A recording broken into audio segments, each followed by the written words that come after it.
كانوا قليلا من الليل ما يهجعون وبالأسحار هم يستغفرون. Apa hukum membaca Quran digital? Quran dulu tidak ada di kertas. Quran itu bukan kertas yang turun melayang-layang. Quran adalah suara. Suara yang didengar oleh Nabi Muhammad. La tuharrik bihi lisanaka lita'jala bih. Jangan engkau gerakkan mulutmu ya Muhammad. Nabi tidak menulis. Nabi buta huruf. Maka Nabi manakala dia mendengar suara Jibril, dia gerakkan mulutnya. Datang Allah berfirman, la tuharrik. Jangan kau gerakkan mulutmu, dengar saja baik-baik. Inna alaina jam'ahu wa Qur'anah. Kami akan mengumpulkannya. Jadi ketika ada orang melihat membaca Quran di kertas, sama dengan membaca Quran digital. Karena dua-dua itu tidak ada zaman Nabi SAW. Baru ada Quran dalam 30 juzuk dari surat Al-Fatihah sampai surat An-Nas. Itu pada masa Khalifah Abu Bakr As-Siddiq ketika dia mengutus para tentara untuk membunuh Nabi palsu bernama Musailamah Al-Kadzab. Nama kampungnya di Yamamah. Lalu meninggallah 70 penghafal Quran. Khawatir Quran ini akan musnah, maka dibukukan menjadi satu. Bagi yang membaca Quran melalui buku tulisan, baik. Bagi yang membaca dari handphone juga tetap baik. Adakah perlu mengambil wudhu untuk memegang Quran digital? Tulisan Al-Quran nampak jelas dia. Jelas, ini tulisannya, dipegang. Sedangkan tulisan yang ada di dalam sama seperti tulisan yang dimasukkan ke dalam kaca. Kita melihatnya dari balik kaca. Apakah orang yang memegang Quran dari balik kaca dia mesti berwudu? Maka memegang Quran dalam bentuk tulisan yang zahir, la yamassuhu illal mutahharun. Tidaklah menyentuhnya kecuali orang yang mutahharun, orang yang bersuci, berwudu, maka afdal berwudu. Adapun orang yang membaca Quran maka tidak disyariatkan wudu karena tidak zahir, tidak nampak, dia bisa hilang. Dia bisa hilang. Oleh karena tetapi membaca Qurannya, bezakan antara memegang mushaf Al-Quran, mushaf namanya, sedangkan ini tidak mushaf. Bezakan antara memegang mushaf dengan membaca Quran. Adapun memegang mushaf maka berwudu. Adapun membaca Quran maka tidak berwudu pun boleh. Tapi afdal berwudu supaya turun rahmat Allah Subhanahu wa taala. Adakah berdosa melangkah handphone yang ada Quran digital? Gelap, mati, sedang tidak ada. Lalu dia langkah, maka tidak apa-apa. Atau dia membawa masuk ke dalam toilet, maka tidak apa-apa. Tapi manakala dia sedang ada, nyata, tampak, ada tulisannya, maka dia tak boleh langkah. Dia boleh dia letak di lantai, tak boleh dia hinakan, tak boleh dia caci maki, tak boleh dia bawa masuk ke dalam. Maka kalau dia sedang ada tulisan, bisa boleh dibaca. Alif lam mim dzalikal kitabul la raiba fih. Dia bawa masuk ke dalam, haram karena tampak.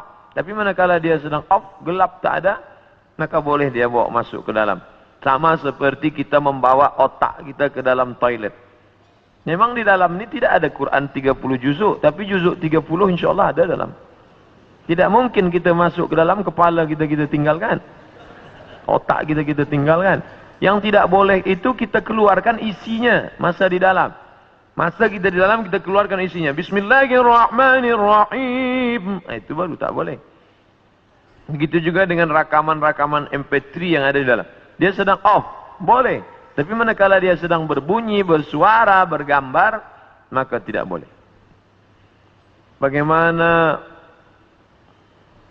Bagaimana Islam disebarkan dengan kekerasan? Benarkah Islam disebarkan dengan kekerasan perang?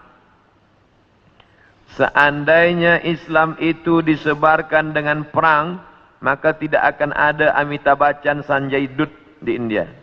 Kerana Islam dulu punya kekuasaan.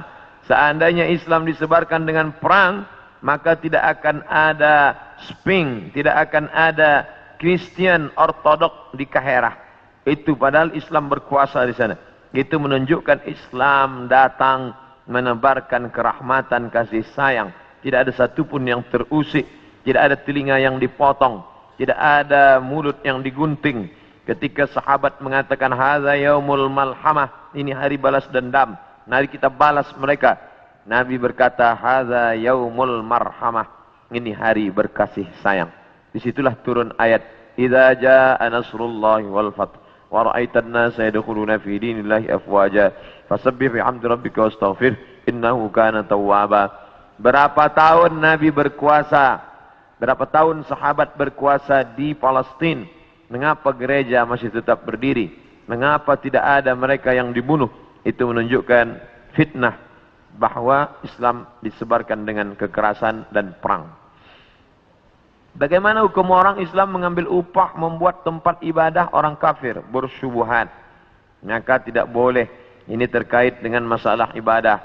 Nabi pindah dari kota Makkah menuju Madinah. Penunjuk jalannya itu Ibnu Uraiqid, non-muslim. Boleh, tak masalah. Nabi tidak ada gandum. Nabi gadaikan baju besinya, dia pinjam gandum sebanyak 30 sa'. 30 sa', satu sa' 3 kilogram. 3 darab 3, 90. Boleh, kerana tidak ada mengait dengan ibadah. Tapi kalau sudah terkait dengan ibadah, wala ana abidu ma'abadtum wala antum abiduna ma'abud lakum dinukum waliyadin. Begitu juga tukang emas yang dia buatkan salib sebagai buah rantai, maka dia sudah masuk dalam ibadah. Jangan sampai ibadah tidak ada barokah rezeki dan na'udzubillah mengalir dosanya. Apa hukum bekerja di bank konvensional? Bukan bank Islam, bukan Islamic bank. Riba. La'anallahu akilar riba. Allah melaknat yang makan riba. Wa mukilahu, orang yang diberi makan riba. Wa katibahu, pegawai kaki tangan yang menulis mencatatnya. Wa syahidaihi, 2 orang yang menjadi saksinya. Kulluhum sawa, mereka itu hukumnya sama semua. Bolehkah guna hadis Rasul untuk promosi perubatan Islam? Boleh. Al-Bazinja, boleh dia baca habbatus sauda sifaun mungkil lidah. Lagi yang jual habbas sauda, lalu dia tulis besar-besar habbatus sauda sifaun min kulli da. Habbas sauda obat dari segala macam penyakit. Boleh. Hijamah, bekam, pengobatan cara Nabi SAW. Bahkan ada satu kitab khusus, Tib Nabawi, pengobatan cara Nabi. Boleh.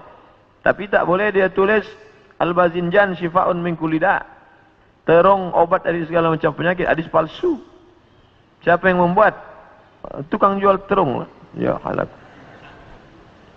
Bolehkah ambil upah daripada perkhidmatan ini? Boleh. Mana dalilnya? Ketika sahabat Nabi datang berjumpa dengan Nabi, ya Rasulullah, ya kami baru saja musafir. Terus dalam masa musafir itu ada kepala suku yang dia sakit. Dia panggil kami untuk bacakan doa. Lalu saya bacakan Fatihah. Saya bacakan Fatihah, dia sembuh dari penyakitnya. Dia bagi kami 30 ekor kambing.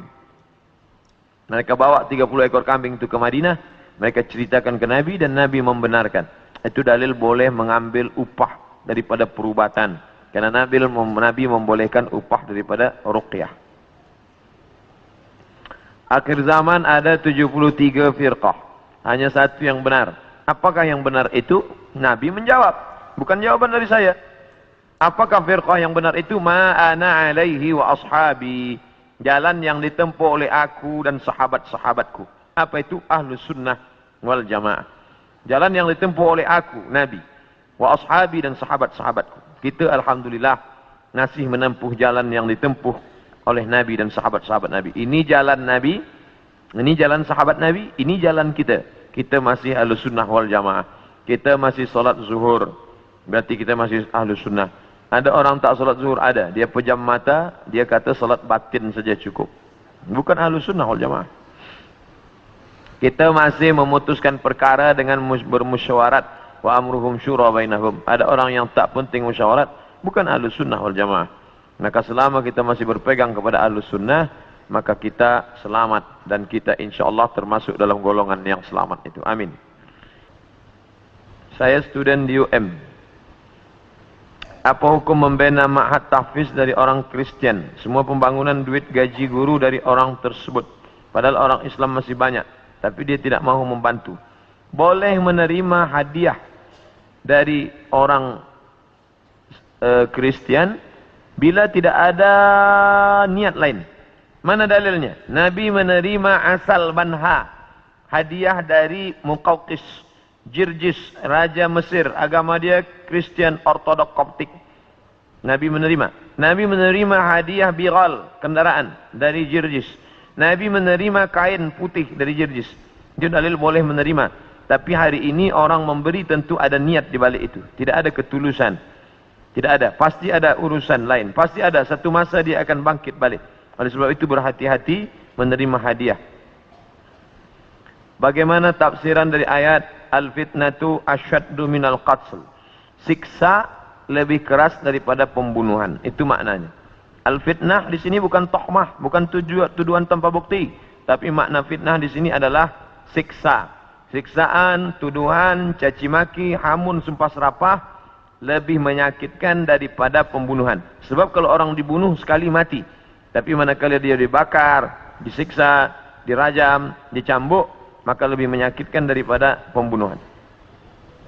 Tidak benar orang berdalil mengatakan al-fitnatu asyaddu minal qatl. Tuduhan engkau kepada aku lebih menyakitkan daripada kematian. Apakah ada wali kutub itu? Konsep tentang wali kutub ini dari Ibnu Arabi.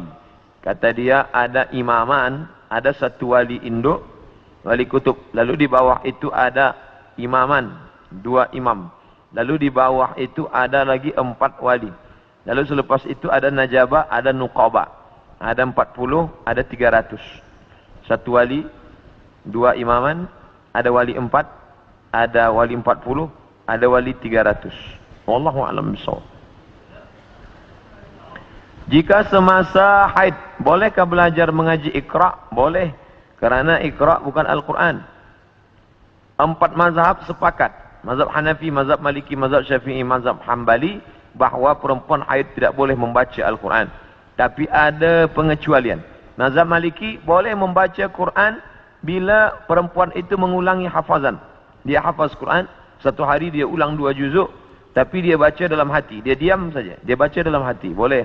Yang kedua, menurut mazhab Hambali, bila dia guru agama, tapi dia baca putus-putus. Innallaha la yastahi ayyadriba masalamma da'udatan fama fawqaha. Maka boleh. Suami rajin dengan ceramah, tapi tidak salat. Mungkin dia baru nak belajar sembahyang. Man taraka salata muta'ammidan, sesiapa sahaja yang meninggalkan salat secara sengaja, faqad kafara jihara, maka kafirlah dia secara nyata. Inna awwala ma yuhasabu bihil 'abdu yaumal qiyamah, yang pertama kali yang akan dihisab nanti pada hari kiamat salatuhu, sembahyang. Oleh sebab itu maka carilah suami-suami, calon-calon suami, bakal suami yang sembahyang. Karena bila sudah menikah susah nak ajak dia sembahyang. Cara atau doa melembutkan hati anak-anak yang mendengar kata. Salat hajat 2 rakaat, lepas itu minta kepada Allah. Kerana doa seorang ibu tidak tertolak. Mintakan khas pada sujud. Tapi jangan diucapkan di mulut kerana tidak boleh melafalkan bahasa selain Arab manakala dalam sembahyang. Aqrabu ma yakunul 'abdu min rabbih wa huwa sajid. Seorang dekat dengan Allah manakala dia sujud. Aksiru fihi doa. Perbanyaklah doa manakala kita sujud, mintalah kepada Allah Subhanahu wa taala apa-apa yang dimintakan.